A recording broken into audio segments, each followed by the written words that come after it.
एक प्यारी कहानी साईं बाबा और ब्राह्मण की।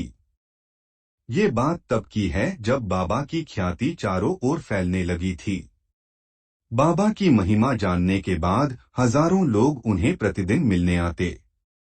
इन हजारों लोगों में एक ब्राह्मण ऐसा था जो बिना बाबा का दर्शन किए भोजन नहीं करता, चाहे कितनी भी देर हो जाए, और अक्सर उसका नंबर आता तब तक रात हो जाती, इसलिए वो सिर्फ रात का ही खाना खा पाता। बाबा को उस पर दया आई, सो एक दिन बाबा ने उसे कहा, तुम यहाँ मत आया करो, बल्कि मैं ही तुम जहाँ रहते हो वही आ जाऊंगा।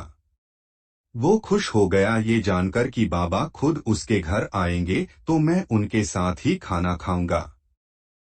अगले दिन वो खाने की थाली सजाकर बाबा की राह देखने लगा। बाबा तो नहीं आए, लेकिन एक कुत्ता सारा समय उसे परेशान करता रहा और बार बार उस थाली को खाने की कोशिश करता रहा। कई बार भगाने पर भी जब कुत्ता नहीं जा रहा था, तब गुस्से में ब्राह्मण ने उसे 2-3 डंडे मार दिए। दिन खत्म होने पर ब्राह्मण अपनी शिकायत लेकर बाबा के पास गया और उनसे कहने लगा, बाबा, आप मुझे वचन देकर भी नहीं आए, मैंने ऐसी उम्मीद नहीं की थी। साईं बाबा बोले, मैं तो आया था, लेकिन तुम ही मुझे पहचान नहीं पाए और ऊपर से मुझे डंडे से भी मारा। इतना कहकर बाबा ने अपनी पीठ उसे दिखाई, जिस पर डंडे के निशान साफ देखे जा सकते थे।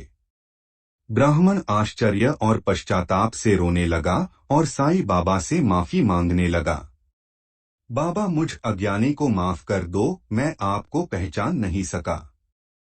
ब्राह्मण साईं की मिन्नतें करते हुए बोला, बाबा, मुझे बस एक और मौका दो, इस बार में आपको निराश नहीं करूंगा। बाबा भी उसकी बात मानते हुए बोले, ठीक है, मैं आऊंगा। ब्राह्मण खुश होकर अपने घर लौट आया। अगले दिन फिर से थाली सजाकर वो बाबा का इंतजार करने लगा। इस बार वो किसी कुत्ते के अपने द्वार पर आने की बाट जोह रहा था, लेकिन उस दिन पता नहीं क्यों उसे एक भी कुत्ता नहीं दिखा। दोपहर हो गई, कुत्ता तो नहीं आया, पर एक बड़ा ही गंदा, कई दिनों से नहाया ही न हो और जिसके शरीर से काफी अंतर पर भी बदबू आती हो, ऐसा भिखारी आया। भिखारी उससे थाली में पड़ा खाना मांगने लगा, पर ब्राह्मण ने उसे देने से मना कर दिया और उसे वहां से जाने के लिए कहा। भिखारी थोड़ी देर वहां खड़े रहने के बाद चला गया। एक और दिन खत्म हुआ और ब्राह्मण फिर से साईं बाबा के दरबार में पहुंचा और बोला, सच बताना, इस बार आप नहीं आए ना? आपको कोई दूसरा जरूरी काम होगा।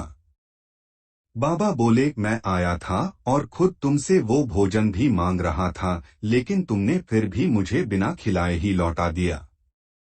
ब्राह्मण ने दिमाग पर थोड़ा जोर दिया तो उसे समझ आया कि वो भिखारी ही बाबा थे।